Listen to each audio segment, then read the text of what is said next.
Hi friends, welcome back to Dr. Subi's All About Health channel. பொதுவாக நம்ம ஃபிட்டாக இருக்கிறதுக்காக எக்ஸசைஸ் பண்ணுவோம். உடற்பயிற்சி செய்கிறது இருதயத்துக்கு நல்லதுங்கிறது நம்ம எல்லாருக்கும் தெரியும். ஒருத்தர் எந்த மாதிரியான எக்ஸசைஸ் பண்ணலாங்கிறது அவங்களுடைய இருதயத்துடைய கெப்பாசிட்டியை பொறுத்து இருக்குது.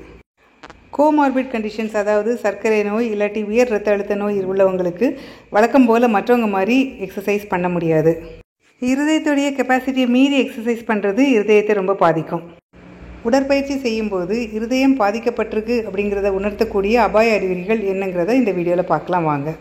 முதலாவது, உடற்பயிற்சி செய்யும்போது மார்பில் வலி வர்றது, இல்லைன்னா நெஞ்சடைக்கிற மாதிரி ஒரு ஃபீலிங் வர்றது.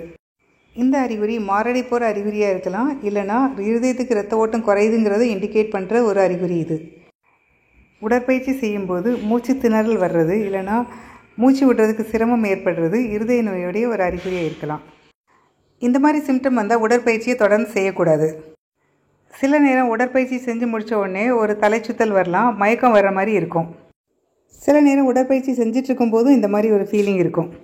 இதுவும் ஒரு அபாய அறிகுறி தான். அடுத்தது, அன்எக்ஸ்பெக்டடாக இருதயம் வேகமாக துடிக்கிறது. இந்த மாதிரி அதிகமான இருதய துடிப்போட மற்ற சிம்டம்ஸ் இருந்ததுன்னா அது ஹார்ட் பிளாக்காக இருக்கலாம், இல்லைனா அரித்மியாவாக இருக்கலாம். ரெண்டுமே ஆபத்தானது. அடுத்தது, தாடையில் வலி இல்லைனா இடது கையில் வலி பரவுறது. உடற்பயிற்சி செய்யும் போதோ அல்லது செஞ்சு முடித்த பிறகோ இந்த மாதிரி வலிகள் வந்தால் இருதயத்தோடைய இரத்த ஓட்டம் காம்ப்ரமைஸ் ஆகுதுன்னு அர்த்தம். மாரடைப்படை அறிகுறியாகவும் இருக்கலாம். உடற்பயிற்சி செஞ்சு முடித்த உடனே ரொம்ப டயர்டாக ஃபீல் பண்ணுறது. சாதாரணமாக உள்ள டயர்ட்னஸை விட ரொம்ப அதிகமாக சோர்வாக ஃபீல் பண்ணோன்னா அது இருதய நோயுடைய அறிகுறியாக இருக்கலாம். மற்ற அபாய அறிகுறிகளோட உடற்பயிற்சி செய்யும் போதோ இல்லாட்டி முடித்த பிறகோ வாமிட்டிங் இல்லைனா ஒரு கொமட்டல் இருந்தால் அது இருதய நோயுடைய அறிகுறியாக இருக்கலாம். அடுத்தது, காலில் வீக்கம் இருக்கிறது. இது உடற்பயிற்சி செய்கிறதுனால உடனே வர்றது கிடையாது. கால் வீக்கம் உள்ளவங்க கடுமையான உடற்பயிற்சி செய்யக்கூடாது.